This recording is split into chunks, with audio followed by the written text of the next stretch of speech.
ഞാൻ പോയി വെട്ടോളെ. എനിക്കിപ്പത്തെ മോഡൽ അറിയില്ല. കടക്കണോടത്ത് മുടി ഇരിക്കണോടത്ത് മുടി നേരം പോലത്തെ ചീർപ്പ് വാരാൻ നോക്കുമ്പോ അതിൽ നിറച്ച് മുടി ഇങ്ങോട്ടൊന്ന് നോക്കാച്ച് നോക്കാം. കൊയിഞ്ഞിങ്ങനെ പോരാ ഇങ്ങനെ ഉണ്ട് കൊയിച്ചില് ലേസം വെട്ടിയാതിട്ടോ. ഇവിടെ ഒരു വര, ഇവിടെ ഒരു വര ഇട്ടോളി. വരെ കുറിയ കുത്തോ കോമ എന്തേലും ഇട്ടോളൂ.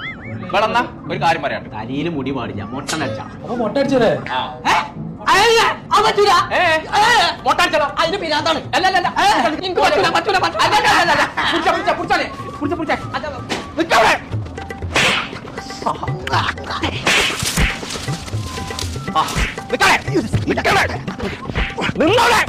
എന്തിനാ കോയാക്ക അതിനെ തച്ചു കൊല്ലണേ? മുടി കൊല്ലണ്ടേ മൊട്ടടിപ്പിച്ചാതോ ഇരിക്കണോടത്ത് മുടി കടക്കണോടത്ത് മുടി നടക്കണോടത്ത് മുടി തിന്നോടത്ത് മുടി ആകെ കൊടുമുടി കൊടുമുടിയല്ല 5 മുടി കൊജ്ജാരണം അങ്ങനെ ഉണ്ട് കൊച്ചില്. ഒന്നല്ലെങ്കിൽ മൊട്ടടിച്ച അല്ലാന്നുണ്ടെങ്കിൽ ഇതിനെന്തെങ്കിലും മരുന്ന് തേക്കാം. എത്ര കോയാക്കക്ക് തലക്ക് സുഖല്ലേ? ഇല്ല. മുടി കൊച്ചിലിനൊക്കെ ആരെങ്കിലും മൊട്ട അടിച്ചോ കോയാക്ക? മുടി കൊച്ചിൽ